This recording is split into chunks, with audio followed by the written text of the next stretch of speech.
प्रिय विद्यार्थियों नमस्कार। हिंदी की ऑनलाइन शिक्षण व्यवस्था में आप सबका हार्दिक अभिनंदन स्वागत। आइए प्रारंभ करते हैं हिंदी का शिक्षण। आज हमारा प्रकरण है भाषा की बात।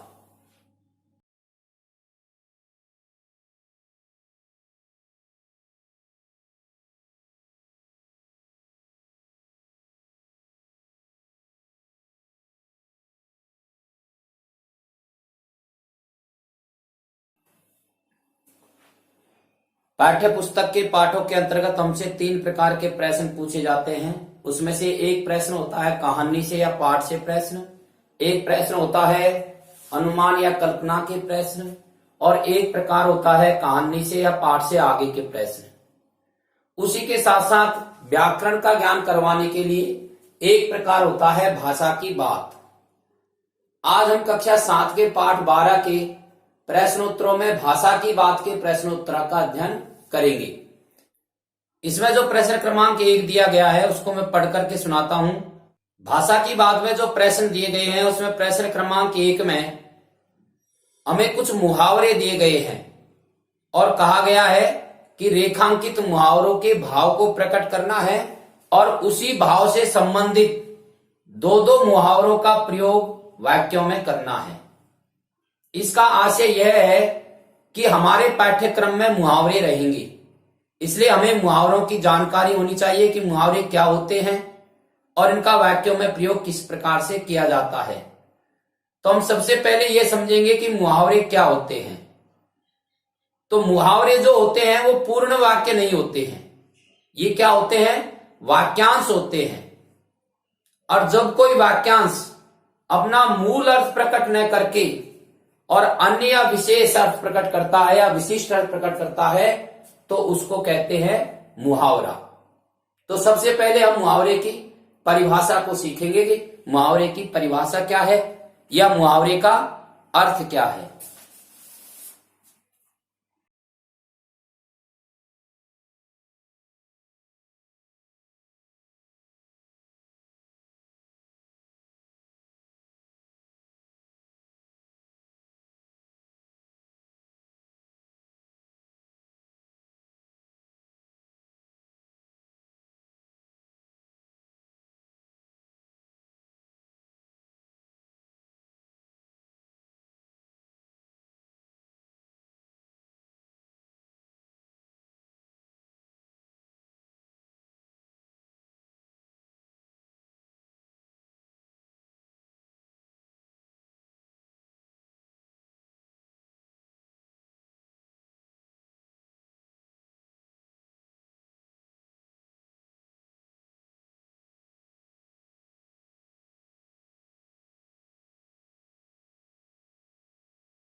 तो देखिए मुहावरे की परिभाषा क्या है।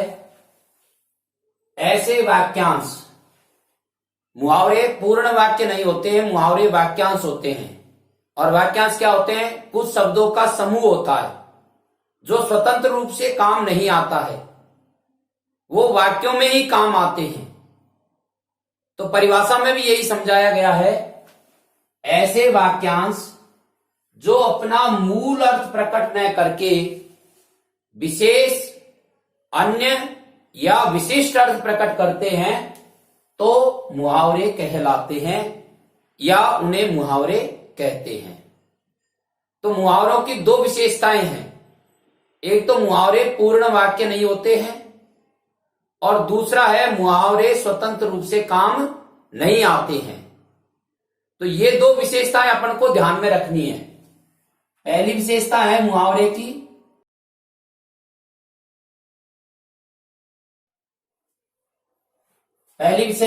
मुहावरे पूर्ण वाक्य नहीं होते हैं और दूसरी विशेषता है कि मुहावरे स्वतंत्र रूप से प्रयोग में नहीं आते हैं। मुहावरे अपना अर्थ तो प्रकट करते हैं, लेकिन इनका प्रयोग वाक्यों में ही होता है। इसलिए हमें मुहावरों का अर्थ भी याद करना है, और सबसे महत्वपूर्ण बात यह है कि जिस मुहावरे का हमको अर्थ आता है उस मुहावरे का हमको वाक्यों में प्रयोग भी करना आना चाहिए। अब हमारे प्रश्न क्रमांक 1 में 2 मुहावरे हमें दिए गए हैं। इन दोनों मुहावरों का हमको अर्थ या भाव प्रकट करना है, और साथ में ही इसी अर्थ या भाव से जुड़े हुए 2 उदाहरण लिखने हैं और उनका वाक्यों में प्रयोग भी करना है। तो सबसे पहले हमें जो पुस्तक में मुहावरे दिए गए हैं, जो हमारे प्रश्न में मुहावरे दिए गए हैं, हम उनको पढ़ते हैं और उनके अर्थ या भाव को समझते हैं। तो उसमें से पहला जो मुहावरा हमको दिया है प्रश्न क्रमांक 1 में, वह है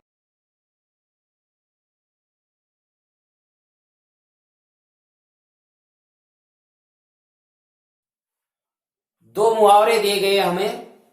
एक मुहावरा है दांतों तले उंगली दबाना, और दूसरा मुहावरा दिया है सांस रोके रखना। तो दांतों तले उंगली दबाना मुहावरे का अर्थ क्या है या भाव क्या है, किस भाव में काम आता है? तो इसका अर्थ और यह भाव है आश्रय करना।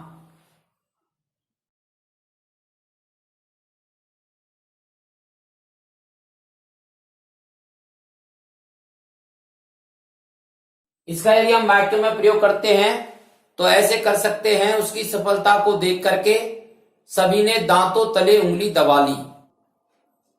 दूसरा मुहावरा है सांस रोके रखना। सांस रोके रखना मुहावरे का अर्थ या भाव है घबरा जाना।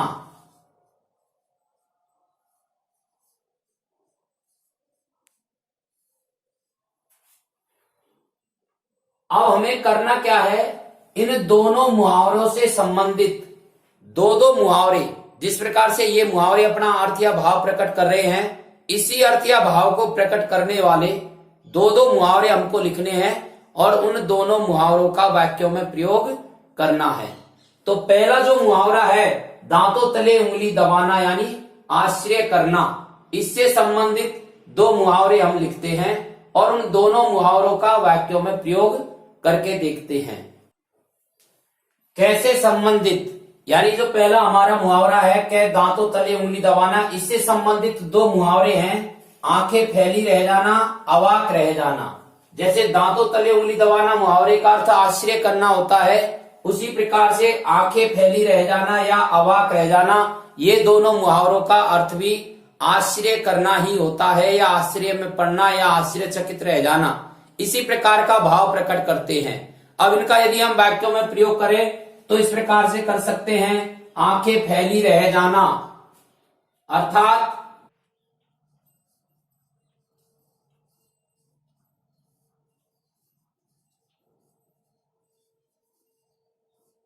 अकूत धन देख उसकी आंखें फैली रह गई।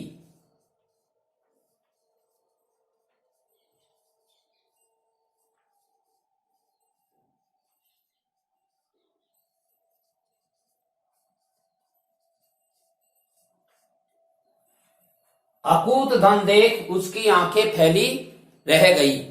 दूसरा है अवाक रह जाना, इसका वाक्यों में प्रयोग है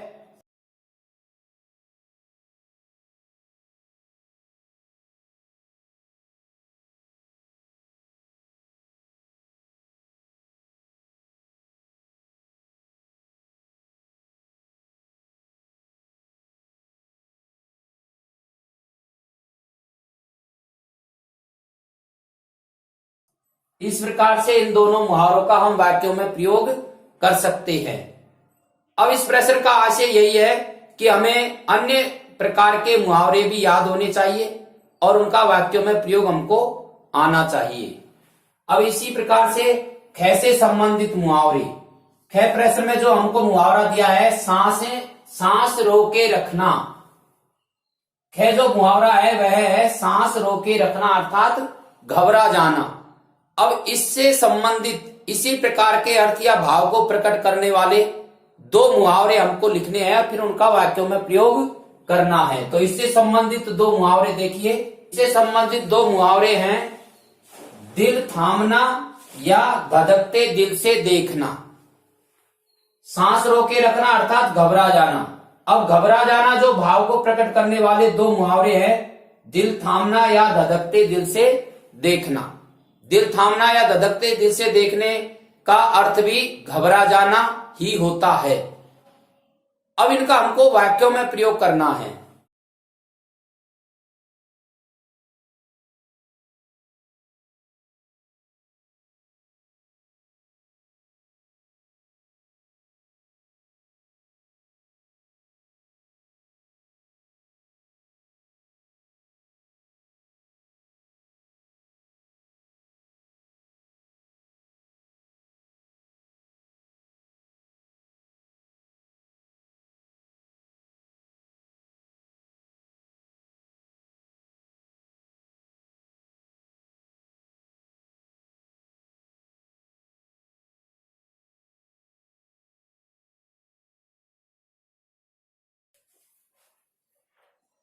इसका वाक्यों में प्रयोग है मौत का कुआं खेल के खिलाड़ियों के करतब दिल थाम कर देख रहे थे।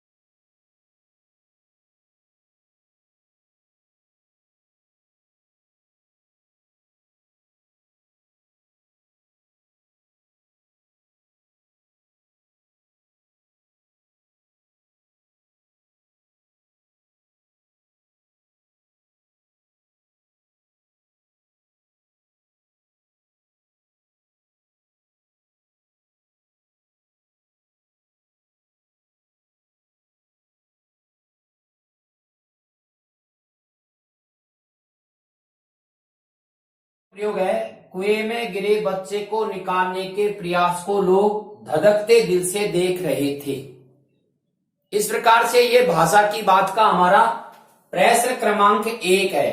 प्रश्न क्रमांक 1 में हमसे मुहावरे से संबंधित प्रश्न पूछे गए हैं, अर्थात मुहावरे किसे कहते हैं और उनका वाक्यों में प्रयोग किस प्रकार से होता है यह समझाने का प्रयास इस प्रश्न के माध्यम से किया गया है। अब भाषा की बात के ही प्रश्न क्रमांक 2 को देखते हैं। अब प्रश्न क्रमांक 2 को समझते हैं। प्रश्न क्रमांक 2 है विशेषण कभी कभी एक से अधिक शब्दों के भी होते हैं, अर्थात कभी कभी 2 शब्द मिलकर के भी किसी एक संज्ञा या सर्वनाम की विशेषता को बताते हैं।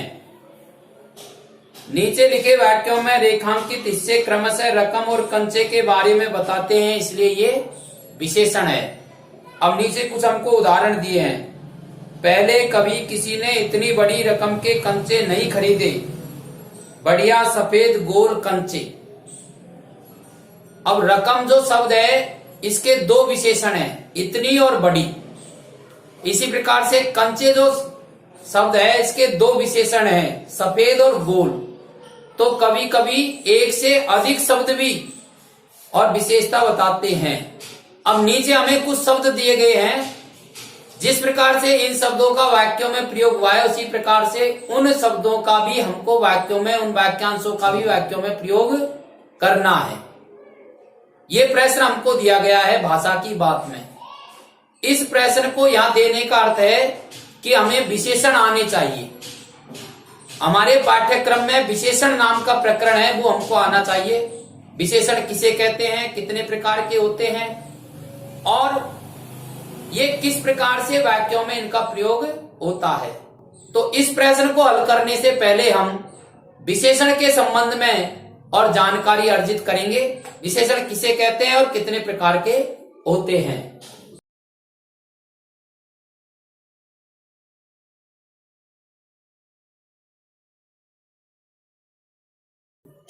विशेषण शब्द का अर्थ होता है विशेषता।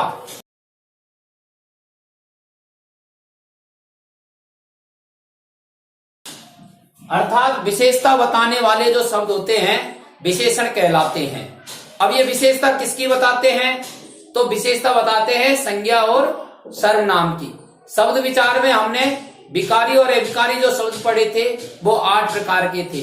संज्ञा, सर्वनाम, विशेषण, क्रिया, क्रिया विशेषण, समुच्चयबोधक, संबंधबोधक और विस्मयादि बोधक। ये 8 प्रकार के जो शब्द हैं ये एक दूसरे से जुड़े हुए हैं और मूल है इसमें संज्ञा। देखिए किस प्रकार से है। संज्ञा, सर्वनाम, विशेषण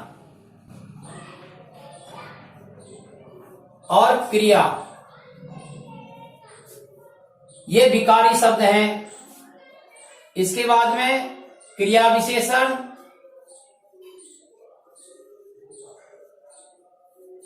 समुच्चयबोधक,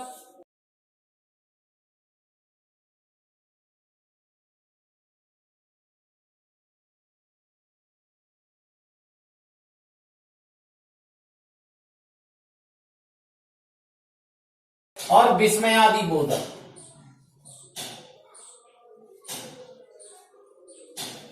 अब देखिए संज्ञा किसे कहते हैं? तो नाम को संज्ञा कहते हैं और नाम के स्थान पर काम आता है उसको सर्वनाम कहते हैं। और इन दोनों की जो विशेषता बताता है उसको विशेषण कहते हैं। और संज्ञा सर्वनाम के द्वारा जो काम किया जाता है उस काम को क्रिया कहते हैं। और क्रिया की जो विशेषता बताता है उसको क्रिया विशेषण कहते हैं। संज्ञा और सर्वनाम वाक्यों में प्रयुक्त होते हैं, इसलिए संज्ञा और सर्वनाम का वाक्यों में जो संबंध बताते हैं या समुच्चय बताते हैं या उनके भाव को प्रकट करते हैं, भाव, संबंध और जोड़ना, इनकी जो सूचना देते हैं वो समुच्चयबोधक, संबंधबोधक और विस्मयादि बोधक कहलाते हैं। तो हम चर्चा कर रहे हैं विशेषण की। विशेषण किसे कहते हैं? तो यहां आपके समझ में आ गया होगा कि संज्ञा और सर्वनाम इन दोनों की जिस शब्द के द्वारा विशेषता बताई जाती है उसे विशेषण कहते हैं। जैसे उदाहरण दिया है इतनी बड़ी रकम, तो इतनी बड़ी रकम में रकम संज्ञा शब्द है, रकम नाम है, ये संज्ञा शब्द है और इसकी विशेषता किसके द्वारा बताई जा रही है? इतनी बड़ी शब्दों के द्वारा। तो इतनी बड़ी जो शब्द है ये विशेषण है। तो इसकी परिभाषा हम इस प्रकार से लिख सकते हैं।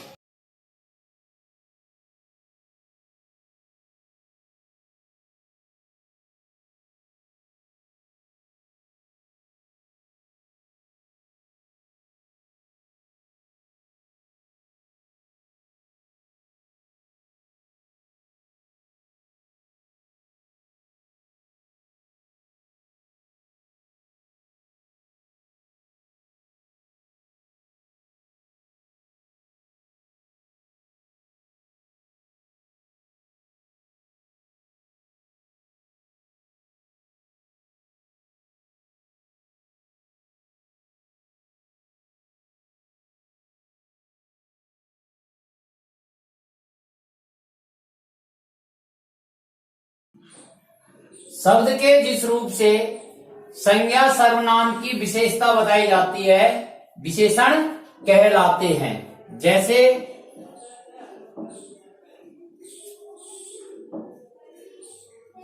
इतनी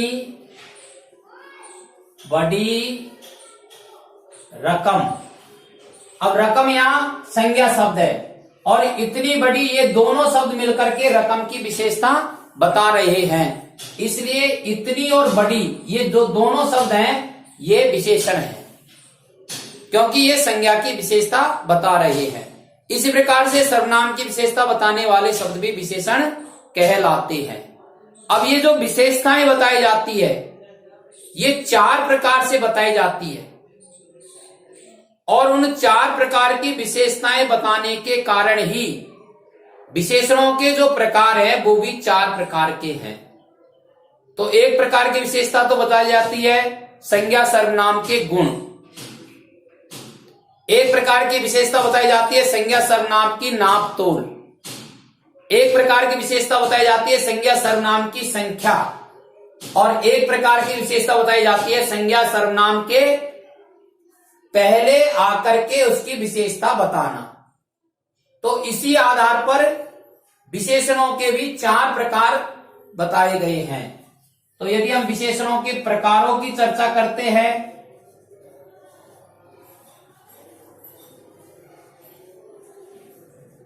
तो विशेषण के प्रकार इस प्रकार से हैं। पहला है गुणवाचक विशेषण।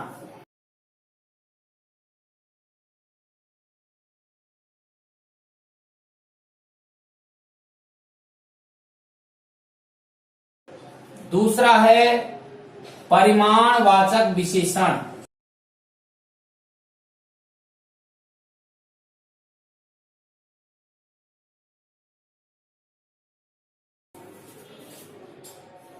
तीसरा है संख्यावाचक विशेषण।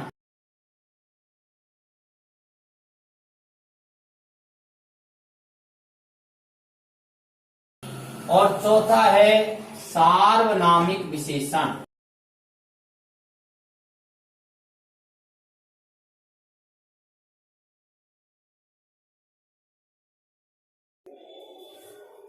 इस प्रकार से विशेषणों के 4 प्रकार है। विशेषणों के प्रकार किस आधार पर हुए हैं? विशेषताएं बताने के आधार पर। विशेषताएं कितने प्रकार की बताई जाती है? 4 प्रकार की विशेषताएं बताई जाती है। और 4 प्रकार की विशेषताएं बताए जाने के कारण ही विशेषणों के 4 प्रकार हुए हैं। उनमें से पहला प्रकार है गुणवाचक विशेषण, दूसरा प्रकार है परिमाणवाचक विशेषण, तीसरा प्रकार है संख्यावाचक विशेषण और चौथा प्रकार है सार्वनामिक विशेषण। अब गुणवाचक विशेषण किसे कहते हैं? जैसा नाम ऐसी परिभाषा है। ऐसे शब्द जो संज्ञा या सर्वनाम के गुण संबंधी विशेषता बताते। गुण यानी क्या? उसका रंग बताते हैं, रूप बताते हैं, आकार बताते हैं या उसका स्वभाव बताते हैं। रंग, रूप, आकार, स्वभाव, प्रकृति, इसका जो बोध कराते हैं, ऐसे सभी शब्द गुणवाचक विशेषण कहलाते हैं। जैसे गोल कंचे, तो गोल क्या है? इसका आकार बता रहे हैं। सफेद कंचे, सफेद क्या है? इसका रंग बता रहे हैं। तो रंग बताते हैं, रूप बताते हैं, आकार बताते हैं, स्वभाव बताते हैं। काला घोड़ा,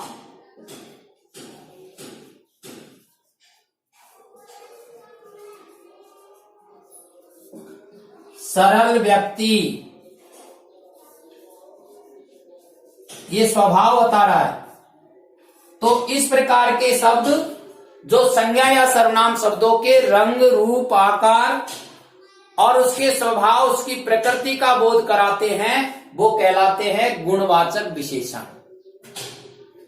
दूसरा है परिमाणवाचक विशेषण। परिमाण शब्द जो है इसका अर्थ होता है नाप तोल। तो ऐसे शब्द जो संज्ञा या सर्वनाम की नाप तोल बताते हैं, जैसे 1 लीटर दूध, 5 लीटर पानी। अब ये कैसे शब्द हैं? ये संज्ञा शब्दों की या सर्वनाम शब्दों की नाप तोल बता रहे हैं। तो ऐसे शब्दों को कहते हैं परिमाणवाचक विशेषण। अब ये नापतोल 2 प्रकार की होती है। एक तो होता है निश्चित नापतोल और एक होती है अनिश्चित नापतोल। तो जो निश्चित नापतोल होती है उसके लिए काम आने वाले शब्दों को कहते हैं निश्चयवाचक परिमाणवाचक विशेषण। और जो अनिश्चित नापतोल होती है उसको कहते हैं अनिश्चयवाचक परिमाणवाचक विशेषण। जैसे कुछ पानी, थोड़ा, 10-15 छात्र। अब ये क्या कर रहे हैं, एक तरह से उसकी नाप तोल बता रहे हैं। तो इस प्रकार के जो विशेषण है वो कहलाते हैं परिमाणवाचक विशेषण। तो एक होते हैं निश्चयवाचक और एक होते हैं अनिश्चयवाचक। 10-15 लीटर कर लेते हैं इसको। तीसरा प्रकार है संख्यावाचक विशेषण। संख्यावाचक विशेषण यानी क्या, ऐसे विशेषण शब्द जो संज्ञा या सर्वनाम की संख्या का बोध कराते हैं उनको कहते हैं संख्यावाचक विशेषण। जैसे एक छात्र, तिगुना, दोगुना, कुछ लड़के,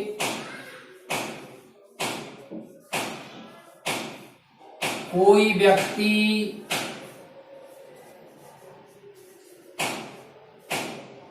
अब ये ऐसे शब्द हैं जो संज्ञा सर्वनाम की संख्या का बोध कराते हैं, तो उनको कहते हैं संख्यावाचक विशेषण। और ये भी दो प्रकार के हैं, एक निश्चयवाचक और एक है अनिश्चयवाचक। जो निश्चित वस्तुओं का बोध कराते हैं, निश्चित सर्वनामों का बोध कराते हैं या उनकी विशेषता बताते हैं, वो निश्चयवाचक संख्यावाचक विशेषण। और जो अनिश्चित संख्या का बोध कराते हैं वो अनिश्चयवाचक संख्यावाचक विशेषण। इसका चौथा प्रकार है सार्वनामिक विशेषण। ऐसे विशेषण जो संज्ञा सर्वनाम शब्दों से बनते हैं या संज्ञा सर्वनामों के पहले आकर के उसकी विशेषता बताते हैं, उनको कहते हैं सार्वनामिक विशेषण। वह पुस्तक, अब यहां पर ये जो वह शब्द है ये सर्वनाम है, लेकिन यहां पुस्तक की विशेषता बता रहे हैं, इसलिए ये सार्वनामिक विशेषण है। ये लड़के, लड़का संज्ञा शब्द है और ये सर्वनाम शब्द है, लेकिन यहां पर सर्वनाम शब्द लड़के की विशेषता बता रहे हैं, इसलिए ये सार्वनामिक विशेषण है। अब हम अपने प्रश्न पर आते हैं कि अपने प्रश्न में अपन को कुछ शब्द दिए गए हैं जो संज्ञा सर्वनाम की विशेषता बताते हैं। उन वाक्यांशों का या उन शब्दों का हमको वाक्यों में प्रयोग करना है।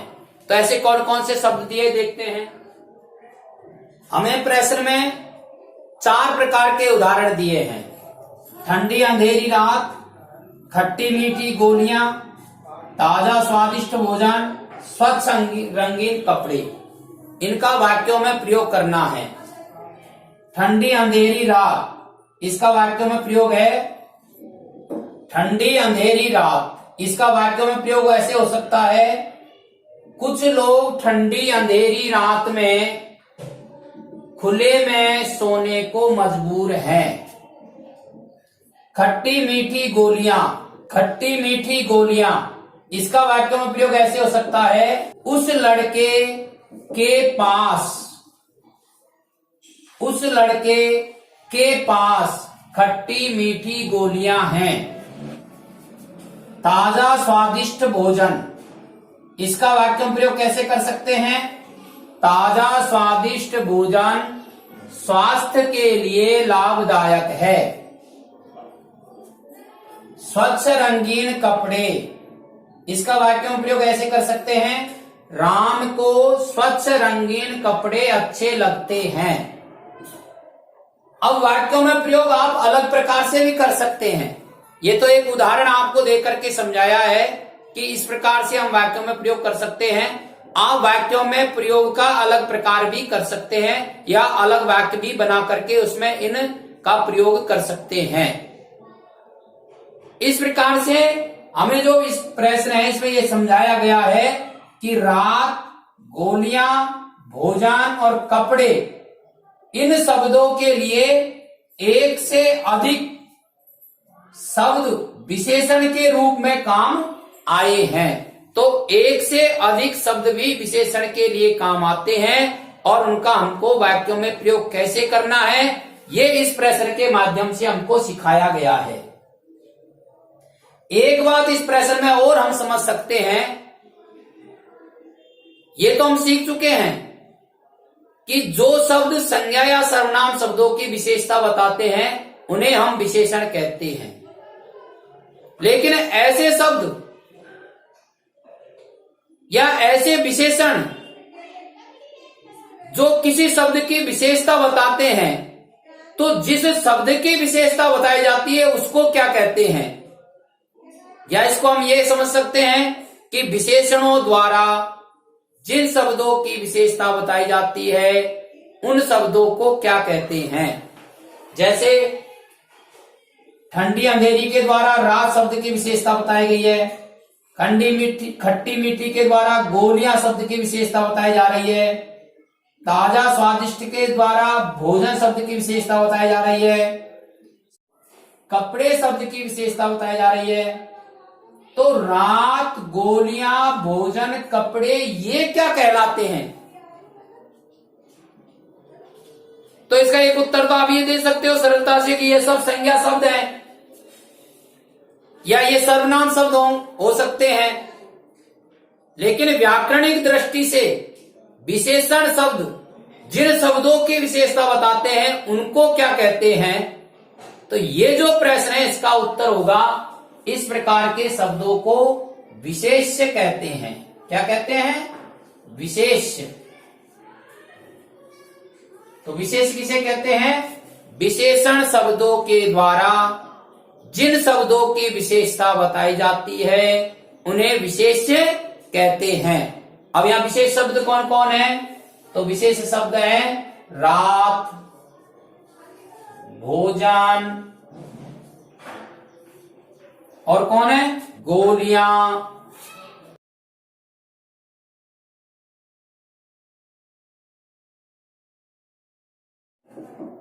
और कपड़े।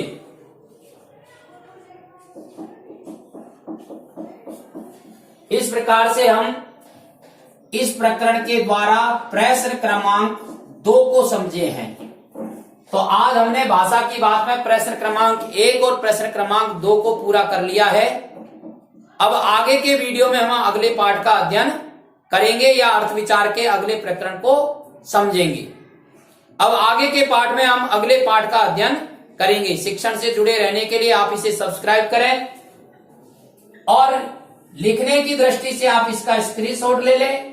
याद करने की दृष्टि से कम 2 बार इस वीडियो को आप सुने। धन्यवाद।